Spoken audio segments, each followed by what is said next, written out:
This is the Big O Show. This is the Big O Show.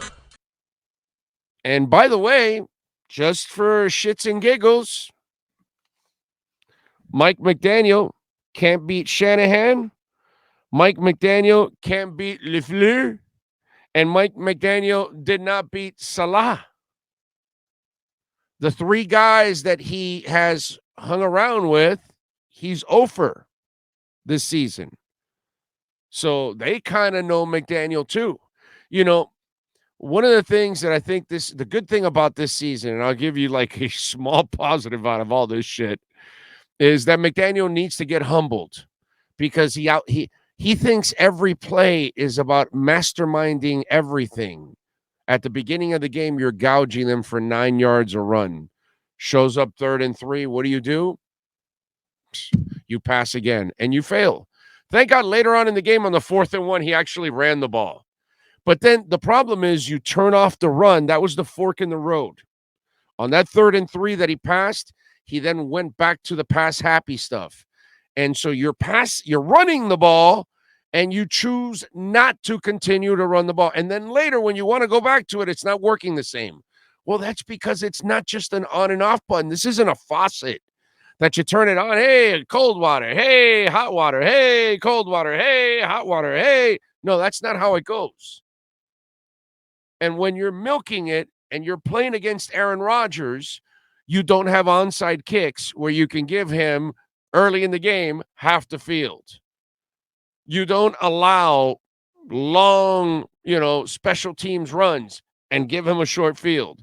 You don't turn over the ball on your side of the field. You do a lot of stupid things. And so when you're on 3rd and 3 and you're gouging them for 9 yards a carry, sometimes it's all about kiss, baby. Keep it simple, stupid. So I don't know. And again, I'm not sure if he learns his lesson yet because he's kind of stubborn in his ways.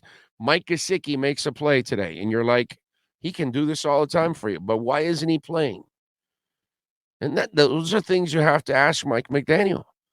But he'll give you, because he's super smart, right? And he'll spin everything for you, and he'll give you a very intelligent non-answer, and you got to go about your business. You know what I mean? Because he's not going to necessarily just come right out and say, I did a disservice to this entire team the entire year and Mike Gesicki by not finding a way to include a really talented player. And today you see, Mike McDaniel and go down in flames, Tua go down in flames. And I told you guys, this isn't about limping into the playoffs and winning 2 of 3, because once you lose today, what, you're going to limp in? No, now you don't feel great about the next 2 games. You don't feel great. You've lost 4 in a row. So you don't feel great about it, and you're going to limp into and if you win the next 2 by chance or whatever, and you get into the playoffs, this team with all the mistakes they make from their coaching staff to their players. And by the way, this is also a learning year for Tua too, because he's obviously still not ready to perform at the level that you need, because you don't perform like that today when you're ready. You're coming off a 3-game losing streak, okay? They kind of, they kind of put a couple of blocks or shall I say, hurdles in your way. And now you've got to try to figure them out. And then you go to Buffalo and you have a terrific game, but you lose because you have poor coaching. And one of the things I told you in the pregame show, right? The other test is going to be the coaching. Okay, this is stuff you're not going to hear any of this on the flagship, and especially next year when the team is actually in-house broadcasting. You can forget about that. Okay, you're only going to hear that here because we're the only ones that can speak our mind here. Okay, and so this is obviously going to be a learning year, but as much as you want to slam Tua, and you can slam Tua all you want, he deserves every bit of criticism that he gets. And if you don't believe in Tua, you have all the ammunition that you could ever want. Okay? Because now we're going to hear about, hey, you got to go get another quarterback. You got to bring him in because we don't believe in Tua. That's going to happen now. So Tua just as now he's put himself behind the 8 ball even worse. But here's the thing, ladies and gentlemen. Mike McDaniel now starts to put himself behind the 8 ball because whether it's Tua or anybody else, his decisions on the field on a week in and week out basis over the last month have been incredibly questionable. Okay? That cannot be you cannot cast that aside and say, "Oh, it's all Tua." No.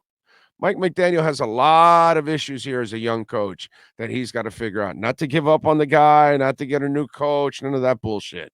I'm not into any of that. I like Mike McDaniel, but he's got a lot to learn, man. He's got a lot to learn as a head coach. Okay? I'm sorry. He has not managed the game well, and he needs to grow a lot. So that's the good thing about this season is that Mike McDaniel gets a year where he gets humbled. His coworkers have beat him 3-0. He can't obviously he's not that smart, right? He's not that smart because he can't beat any of his ex guys. So he's clearly not that smart. One of his guys beat him with a third stringer. Purdy's probably really a second stringer because I almost think like the what's the name of the kid from San Fran? Trey whatever. Trey Young? No, it's not Trey Young. It's Trey Lance. Trey Lance. He's like because they gave up 3 first-round picks for him and a second round, I think. That they make him like the starter, the next coming, and or if not the backup, he's really the third stringer. Let's be honest now. Come on. I mean, Trey Lance is really behind Garoppolo and Purdy. But his former compadres are getting the best of him. So, slices of humble pie have been handed to Mike McDaniel from San Francisco to the Chargers. You had an opportunity to be prepared and you weren't, and you had no answer. And Staley made you look really silly that night. And then credit to you and the staff that your team played well in Buffalo, but you as a coach failed on all those third and shorts where you put your team at risk, you put your defense at risk.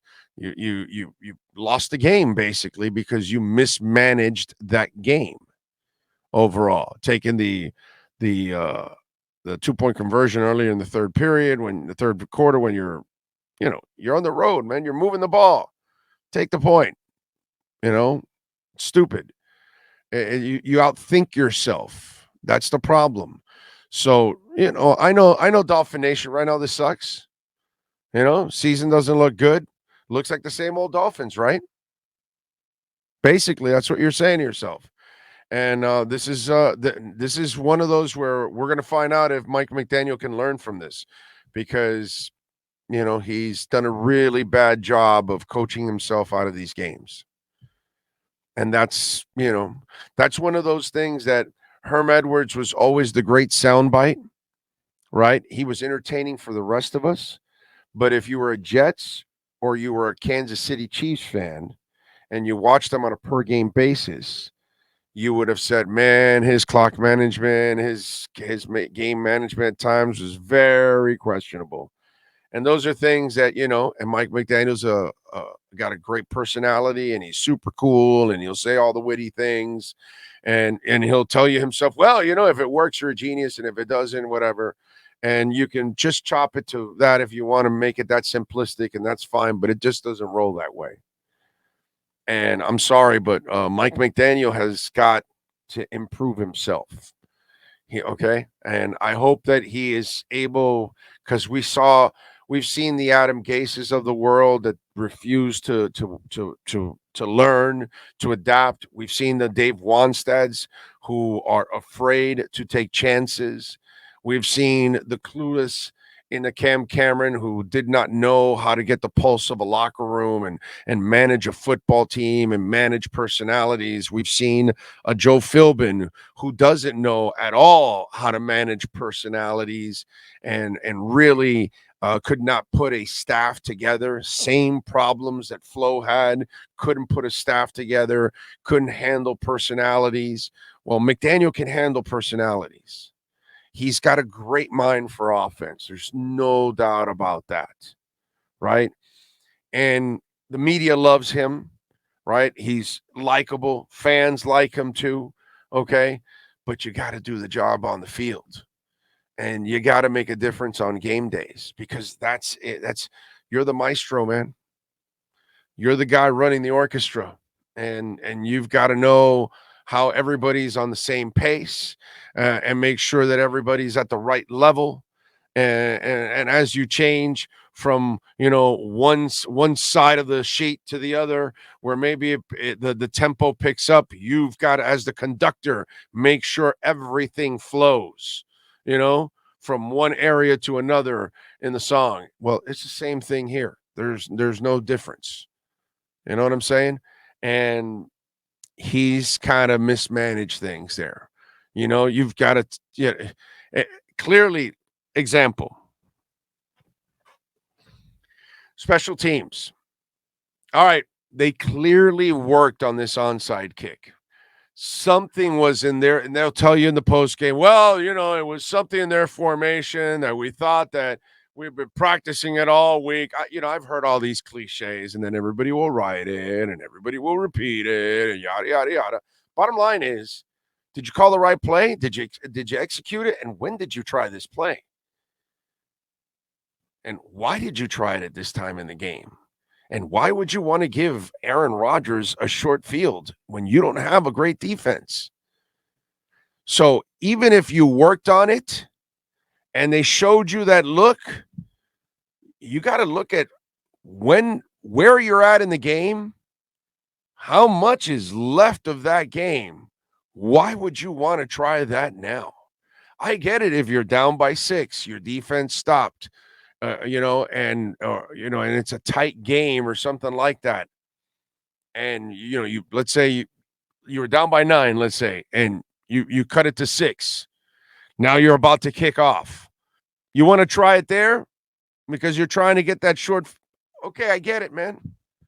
I totally understand that there's 2 minutes, 1minute and 57 seconds left, and you got to try it. That's fine. I get it. You're down by 12. 13, 14, 15, and there's 7 minutes left, and you just cut it to that deficit, and you're about to kick off. You want to try it there in the fourth quarter? Dude, I get it, man. There's 5, 6, 7, 8 minutes left. You're down by 2 scores. You got to try it. I totally understand that. Early in the game, you're playing a Hall of Fame quarterback? What the F are you doing? So at that point, I don't care if you worked on it. I don't care if you felt confident about the play and, well, hey, they get paid too. You got to give them credit. I know all these cliches, dude. This is my 33rd year. I've been in the locker room every which way possible on wins and losses and close losses and close wins. And when they made a good decision or bad decision. So I know all the cliches are going to tell you. At that moment, that's where Mike McDaniel, as the custodian, the game manager, what do we call the guy running the orchestra? The maestro, right? You're the guy. That's when you got to say, whoa, slow down there, violins. We're not doing that right now. It's too early in the game. If we get that look again later on in the second half, we'll try it then. And that's where you got to put the kibosh on Danny Crossman and his idea of an onside kick. So